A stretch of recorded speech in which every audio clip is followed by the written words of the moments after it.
70 सालों से जो राजनीति हो रही थी वो धर्म और जात की राजनीति हो रही थी। जो बुनियादी मुद्दे हैं, जो हमारी कॉन्स्टिट्यूशन के अंदर जो वेलफेयर स्टेट का कंसेप्ट है कि जो एक वेलफेयर स्टेट का जो कर्तव्य है वो स्टेट ने नहीं निभा रही थी, तो वो दिल्ली के अंदर लोगों ने पहले जवाब दिया और उसके साथ जुड़ता राज्य पंजाब। हालांकि आज से 5 साल पहले पंजाब में जो राजनीति की शुरुआत हो चुकी थी, तब लोगों ने 20 सीटें दी थी आम आदमी पार्टी को, और नतीजा उसका भी है कि हमारे जो 20 विधायक थे पंजाब के अंदर, और उसके बाद हमारे जो सांसद थे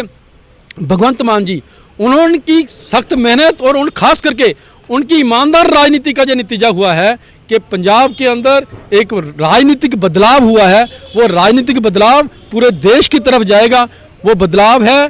कि किस तरीके से राष्ट्र निर्माण की तरफ आम आदमी पार्टी का जो कंसेप्ट है वो बढ़ रहा है।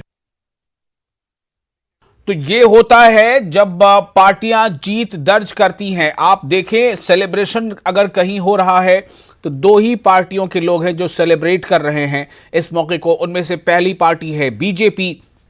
बीजेपी जश्न मना रही है जीत का, बीजेपी के कारकुन जश्न मना रहे हैं, और दूसरी तरफ आम आदमी पार्टी ने जिस तरह से कामयाबी हासिल की है पंजाब में, तो वहां उस जीत को सेलिब्रेट किया जा रहा है हर जगह पर।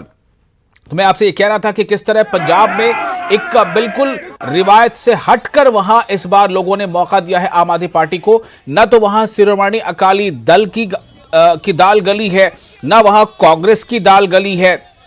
न वहां बीजेपी की दाल गली है, और न ही पंजाब में जो नई पार्टी बनी है पंजाब लोक कांग्रेस पार्टी, न ही उसकी दाल गली है। तो इस तरह एक नया, चूंकि कांग्रेस के अंदर भी लोगों ने महसूस कर लिया था कि पंजाब एक कांग्रेस के अंदर कहीं ना कहीं एक सुर में नहीं है पूरी की पूरी पार्टी। कुछ महीनों पहले कैप्टन अमरिंदर सिंह पार्टी छोड़ देते हैं,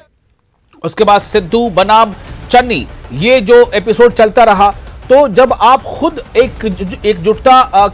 का पैगाम नहीं दे सकते हैं तो पार्टी के साथ लोग किस तरह से जुड़ पाएंगे। और यही चीजें हैं यहां पर देखने को मिल रही है कि पंजाब में जबरदस्त जीत आम आदमी पार्टी हासिल करती हुई नजर आ रही है। और एक बार फिर हम रुख करते हैं उत्तर प्रदेश जो चूंकि सबसे बड़ी रियासत है, और उत्तर प्रदेश में जो भी नतीजा आएगा हार या जीत का, इस नतीजे के कई सियासी माने होंगे और इसके बहुत असरात जो है बहुत दूर तक जाने वाले हैं। अभी उत्तर प्रदेश के जो नतीजे सामने इस वक्त दिखाई दे रहे हैं उसके मुताबिक ये ज़रूर है कि 2017 में जो बीजेपी ने कामयाबी हासिल की थी वो यहाँ पर पोजीशन थोड़ी वीक बीजेपी की नज़र आ रही है 2017 के मुकाबले, लेकिन जो बीजेपी ने अभी ये गेन कर लिया है ये बहुत